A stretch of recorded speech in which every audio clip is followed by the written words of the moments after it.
Mr. President, Mrs. Trump, it is with great pleasure that my wife and I welcome you to Windsor Castle on this, your second state visit to the United Kingdom. This unique and important occasion reflects the enduring bond between our two great nations, anchored by the deep friendship between our people. This relationship, which, with good reason, we and our predecessors have long called special, has made us safer and stronger through the generations. Our people have fought and died together for the values we hold dear. We have innovated, traded, and created together, fueling our economies and cultures through myriad forms of exchange. We have celebrated together, mourned together, and stood together in the best and worst of times. Mr. President, as we approach the 250th anniversary of the Declaration of Independence next year, it is remarkable to think just how far we have come. I cannot help but wonder what our forebears from 1776 would make of this friendship today. The rebel commander and pioneering first president, George Washington, famously vowed never to set foot on British soil. And my 5 times great-grandfather, King George III, for his part, did not spare his words when he spoke of the revolutionary leaders. Today, however, we celebrate a relationship between our two countries that surely neither Washington nor King George III could possibly have imagined. The ocean may still divide us, but in so many other ways, we are now the closest of kin. Mr. President, you have spoken of your pride in your British roots. In fact, not only have you set foot on British soil twice in the last 2 months alone, but I understand that British soil makes for rather splendid golf courses. Now, for my part, I have always admired the ingenuity of the American people and the principles of freedom which your great democracy has represented since its inception. Throughout my life, from the very first visit to the United States in 1970, and over 20 visits since that time, I have cherished the close ties between the British and American peoples. In fact, had the media succeeded in the 1970s in their own attempt at deepening the special relationship, I myself might have been married off within the Nixon family. Mr. President, from York to New York, from Birmingham, England to Birmingham, Alabama, we are united by a common language and shared heritage. The many thousands of people from each of our countries who have made the other their home have enriched our societies immeasurably, a fact that gives me the greatest pride. Our cultural connections, too, continue to flourish, with our actors, musicians, writers, and television presenters prospering in the hearts of transatlantic audiences. Today, our alliance spans every field of endeavor and shows vast potential for growth. The United Kingdom was your partner in the first trade deal of your administration, Mr. President, bringing jobs and growth to both our countries. And no doubt we can go even further as we build this new era of our partnership. Our two nations have an exceptional legacy of shared discovery. Together, we laid the foundations of nuclear science, mapped the human genome, and built the internet, upon which all contemporary commerce, communication, and defense is based. Together, our scientists and engineers are shaping the world of tomorrow, not least with new partnership agreements on technology and the prosperity that stands to bring. Our countries have the closest defense, security, and intelligence relationship ever known. In 2 world wars, we fought together to defeat the forces of tyranny. Today, as tyranny once again threatens Europe, we and our allies stand together in support of Ukraine to deter aggression and secure peace. And our AUKUS submarine partnership with Australia sets the benchmark for innovative and vital collaboration. The successes of the British Redcoats and of George Washington's Continental Army today stand shoulder to shoulder, brothers and sisters in arms, protecting the freedoms we both cherish. Our countries are working together in support of crucial diplomatic efforts, not least of which, Mr. President, is your own personal commitment to finding solutions to some of the world's most intractable conflicts in order to secure peace.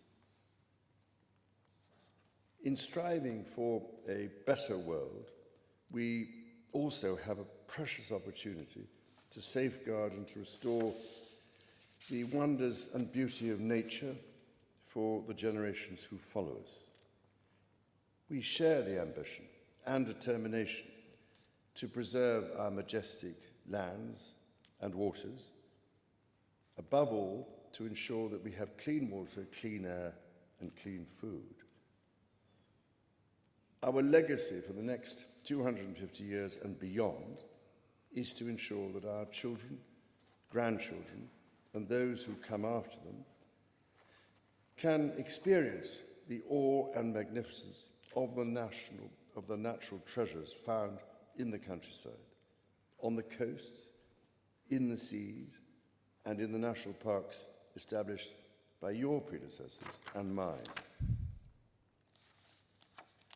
Mr. President, Mrs. Trump, the bond between our two nations is indeed a remarkable one. Forged in the fire of conflict, it has been fortified through our shared endeavours and burnished by the deep affection between our people. Tested time and again, it has borne the weight of our common purpose and raised our ambition for a better world. So, in renewing our bond tonight, we do so with unshakable trust in our friendship and in our shared commitment to independence and liberty.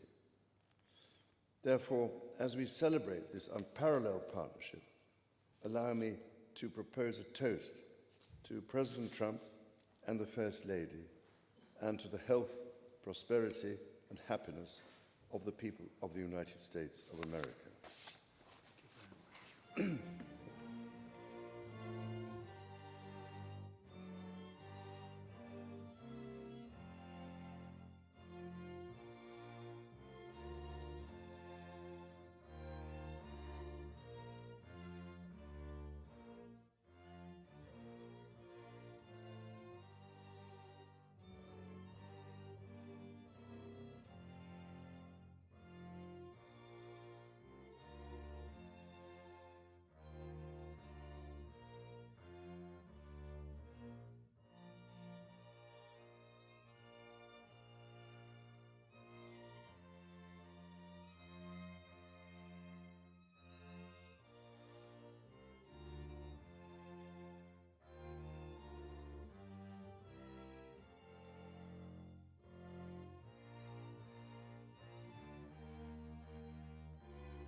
Your Majesty, Melania and I are deeply grateful to you and Queen Camilla for your extraordinary graciousness. And to William and Kate, thank you so much. It's been so great being with you today. Thank you very much. Appreciate it. It's a singular privilege to be the first American president welcomed here. And if you think about it, it's a lot of presidents, and this was the second state visit, and that's the first, and maybe that's going to be the last time. I hope it is, actually. But this is truly one of the highest honors of my life. Such respect for you and such respect for your country. For many decades, His Majesty the King has epitomized the fortitude, nobility, and the spirit of the British monarchy and the British people. He's dedicated himself to preserving the glory and unique character of this kingdom, restoring life to the rivers and streams, supporting the works of its artists and composers, planting trees and gardens in its countryside. And I just visited one of the most beautiful I've ever seen that you just completed, and protecting the architectural integrity of cities, villages, and towns. He has uplifted the poor, cared for rural farmers, and tended to wounded veterans like nobody else.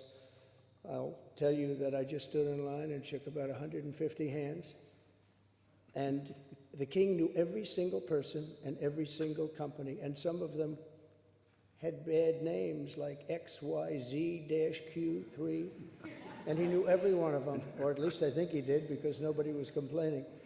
I was very impressed with that.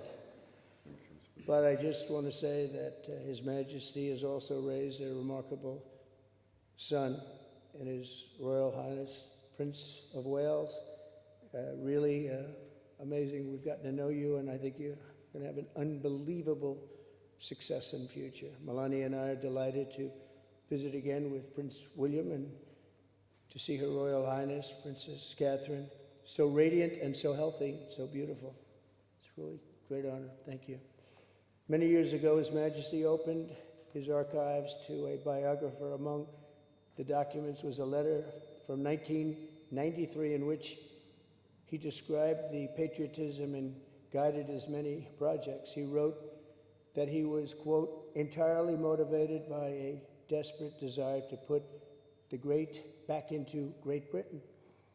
In the finest tradition of British sovereigns, he has given his whole heart, everything he's got, to those parts of Britain that are beyond the realm of mere legislation.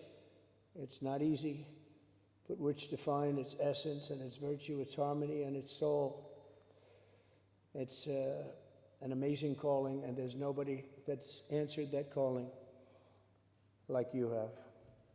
A fifth of all of humanity speaks, writes, thinks, and prays in the language born on these isles and perfected in the pages of Shakespeare and Dickens and Tolkien, Lewis, Orwell, and Kipling. Incredible people, unbelievable people like we have rarely seen before, probably won't see again. The lion-hearted people of this kingdom defeated Napoleon, unleashed the Industrial Revolution, destroyed slavery, and defended civilization in the darkest days of fascism and communism. The British gave the world the Magna Carta, the modern parliament, and Francis Bacon's scientific method. They gave us the works of Locke, Hobbes, Smith, and Burke, Newton, and Blackstone. The legal, intellectual, cultural, and political traditions of this kingdom have been among the highest achievements of mankind. There's really never been anything like it. The British Empire laid the foundations of law, liberty, free speech, and individual rights virtually everywhere the Union Jack has ever flown, including a place called America. You know that place very well, don't you? His Majesty spoke eloquently about the bond which inspired Sir Winston Churchill, and the bust is in the Oval Office right now, the beautiful bust of Winston Churchill, to coin the phrase special relationship. But seen from American eyes, the word special does not begin to do it justice. We're joined by history and fate, and by love and language, and by transcendent ties of culture, tradition, ancestry, and destiny. We're like two notes in one chord, or two verses of the same poem, each beautiful on its own, but really meant to be played together. The bond of kinship and identity between America and the United Kingdom is priceless and eternal. It's irreplaceable and unbreakable, and we are, as a country, as you know, doing unbelievably well. We had a very sick country 1 year ago, and today, I believe we're the hottest country anywhere in the world. In fact, nobody's even questioning it, but we owe so much of that to you and the footing that you gave us when we started. Together, we've done more good for humanity than any two countries in all of history. Together, we must defend the exceptional heritage that makes us who we are, and we must continue to stand for the values and the people of the English-speaking world, and we do indeed stand for that. On behalf of all Americans, I offer a toast to one of the great friendships, to two great countries, and to His Majesty, King Charles III, a very, very special man, and also a very, very special queen. Thank you very much. Thank you. Thank you very much. It's a great honor to be with you.